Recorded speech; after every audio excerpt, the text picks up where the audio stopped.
All right, everybody, welcome to another episode of the Up and In Show. Unfortunately, we're not on the purple couch, but I am joined with my guy, David Folse. Thank you so much for being here. Appreciate you. Anytime, Anthony. Let's ride, And man. Season starts soon. super early this morning, too. We got a 7:15, 7:30 almost, yeah, start. So I like this. I like this. I'm a morning person, so this is right up my alley. So if you guys are listening, first and foremost, always thank you guys for being here. But you're going to catch me with some good energy this morning. I'm excited. Yeah, Dude, so we got kickoff. Listen to this. First pitch Friday night. Let's go. Are you coming in town or what? I will be here for I will be in for the game on Saturday. I know you're covering for us on Friday. Yep. So, I mean, it's opening week, opening weekend. You know this. There's nothing like opening weekend at the box. Nope. The I mean, expectation levels are through the roof, and it's just time to freeze your butt off in the ice box. I It's I, just time.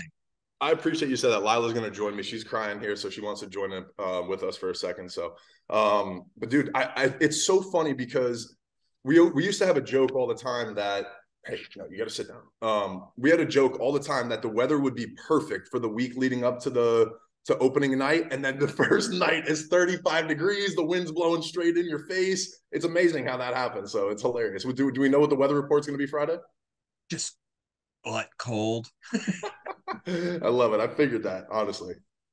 So, But like you said, there's no energy like the opening week, opening night. I remember my freshman year walking around on campus, and I was inactive because I had the injury to my UCL. I had the tendonitis, so I knew I wasn't going to pitch. But just being there, out there, walking around. I remember DJ and Micah were both, DJ was in the lineup, but Micah was, backup catcher. He was getting ready, just being ready for the game and everything. And man, the energy is just I still feel it to this day, and that was 15, 16 years ago.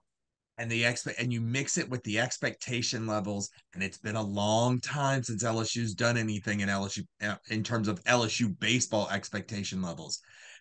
Consensus preseason number one. Expected to, and we talked about this the last time when we were on the purple couch, not lose a game, not give up a run, and score 15 runs a game. But now it's time to see. Like all the talk is done now. Now it's time to see what they have against someone else when the games count. And that starts Friday night against Western Michigan. I know. And talk to me a little bit about give me a media and fans perspective of what those expectations are like. Like we talked about, we don't think they're going to lose a game, but how does that actually translate into reality, if that makes sense? Simple. It's a story if LSU wins the game 9-2. Well, why did they only win the game 9-2? Yes. It's not if LSU wins their season opener on a Paxton Kling walk-off single. It's going to be, oh my God, what's wrong with LSU? It's not like they're never going to be able to do enough. That's exactly it, man. I love that perspective because that's what the expectations are going to be that they're going to have to manage this year because they're going to do well, right? So it's just going to be how well? Why aren't they doing this? Why isn't this person performing? It's just going to be a microscope, on them almost. And I didn't even think that's why I liked asking that question because that's exactly it. Is like the media is going to look for things, right? Stories and that kind of stuff, and that's going to be interesting to see how they navigate that. Well, and the other thing is, how do you navigate injuries? And injuries come in a season. And I thought former LSU pitching coach Dan Canaveri brought up a very good point. He was on another local radio show when the whole Grant Taylor, and for people who don't know, Grant Taylor, UCL injury, out for the year, Yep. great kid. You just feel for him. Like you just want to you just feel so bad for, players like that who have to sit out the entire year now. But he brought up a great point. He goes, it's better to have this injury now to prepare for the season as opposed to you're going into SEC play and then you have to fill another starter. So we talked about the depth. We talked about how it could be Skeens, Hurd, Little, Skeens, Hurd, Taylor, Skeens, Hurd, Money. Well, we know one of those is off that list now. Right. So we know it's not going to be Skeens, Hurd, Taylor. Right. So LSU's got depth, but you can never have enough depth, and we're already seeing that now. Yeah. And anytime I talked about this on Moscona's show yesterday, when I went on there, you know, it's one thing if a guy hasn't pitched at LSU, but you kind of lean on that a little bit. You know, when he pitched here, he has a little bit of experience. All those other guys that you just mentioned have never pitched for LSU, program and stuff. So it'll be interesting to see with an all new, I guess Blake Money's in there in the mix, and he could be the Sunday guy. But all three of those names, the probable starters, Skeens, Hurd, and Little, all have never worn the purple and gold. So it'll be interesting to see how they step into that leadership role. I've heard nothing but great things about Skeens, and that's what I talked about Moscona, that with Moscona yesterday, is he's the guy that I'm most excited about. Jay Johnson's been quoted saying what a great leader he is already and everything. So I'm anxious to see how that plays out in the starting rotation. Well, that's the interesting part that everyone doesn't know.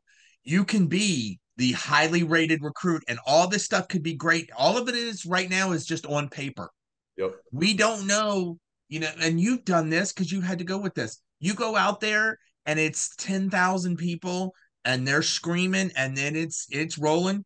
You could poop your pants. You may poop your pants a little bit. You just don't know. It could take Skeens could go out there, and a lot of people always talk about in regional games that Alex Box wins games for LSU just by Alex Box. Yep. And you talk about it with opponents, but you don't know what's going to happen with these freshman hitters. And, you're expected to possibly start 3 freshmen Friday night. They could go out there and be like, oh my God, and like looking around. The talent's there. No one's questioning the talent.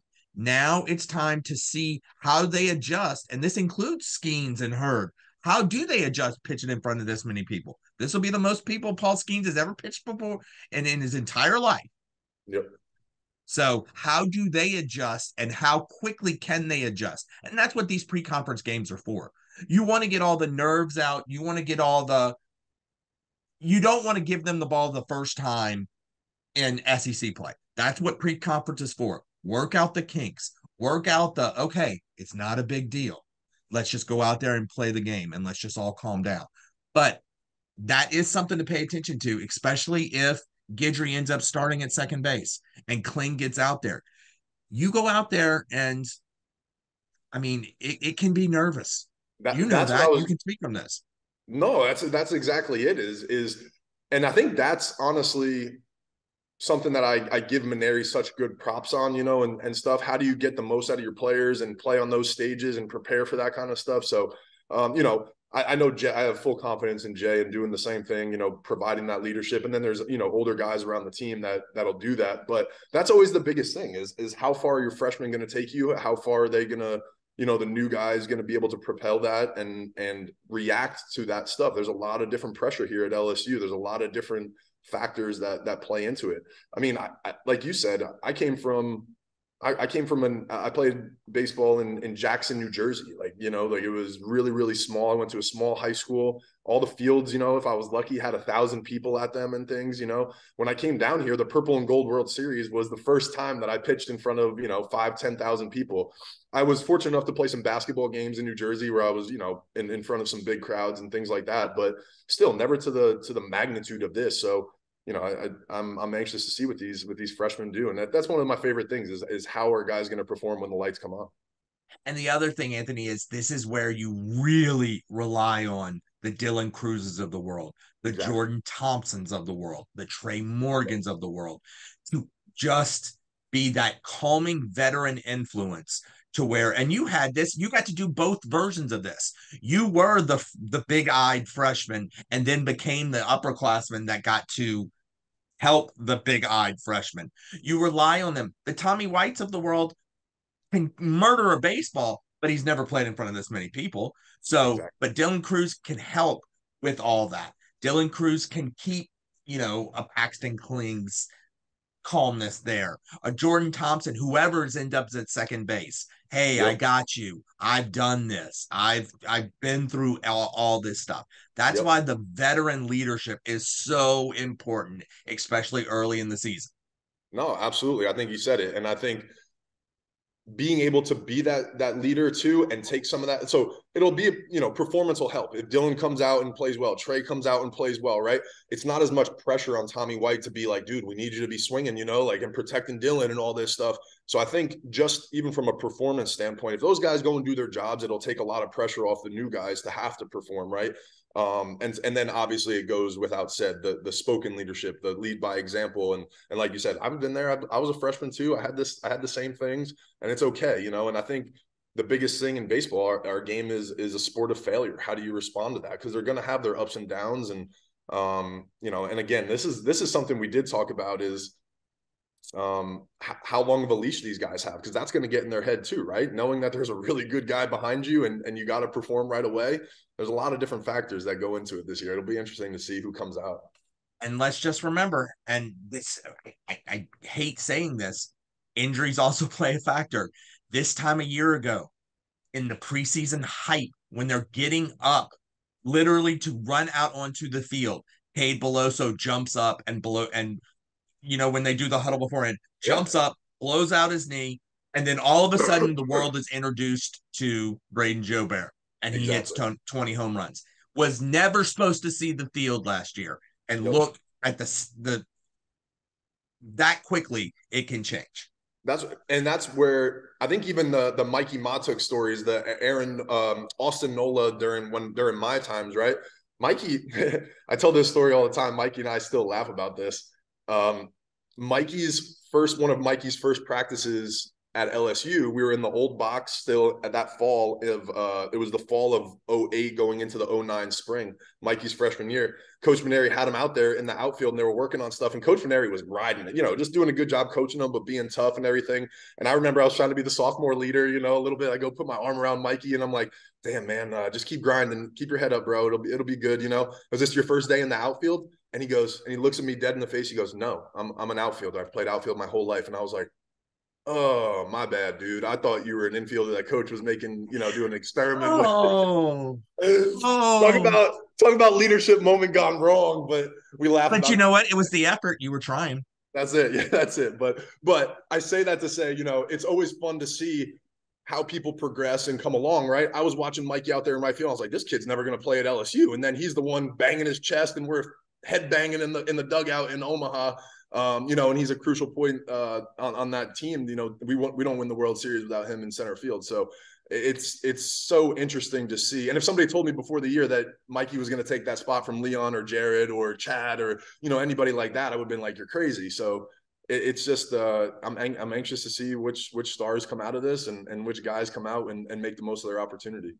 What I'm also interested to see is what Jay does in terms of protecting his stars and the stars protecting other stars lineup wise. There was points last year that Dylan Cruz batted leadoff.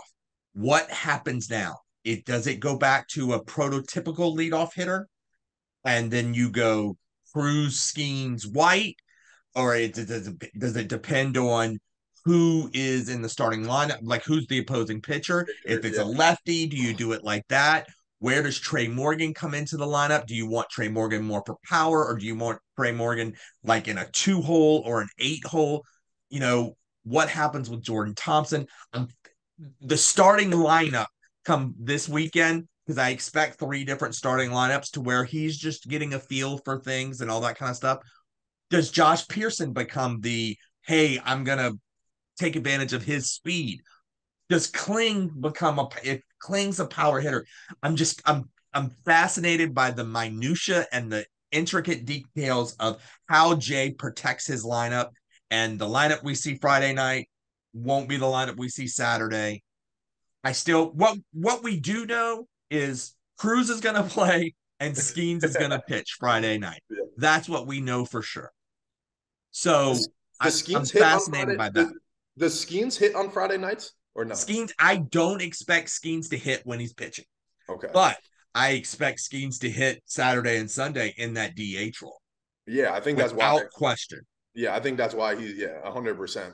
I I don't think we'll see this, but I would love a lineup where Dylan Cruz leads off. I know that's it's happened before, but I think I saw some projections that he'd be batting third, with Tommy behind him with some protection. But man, I would love a lineup where you get Cruz, Morgan, Skeens, Tommy White, and then roll after that.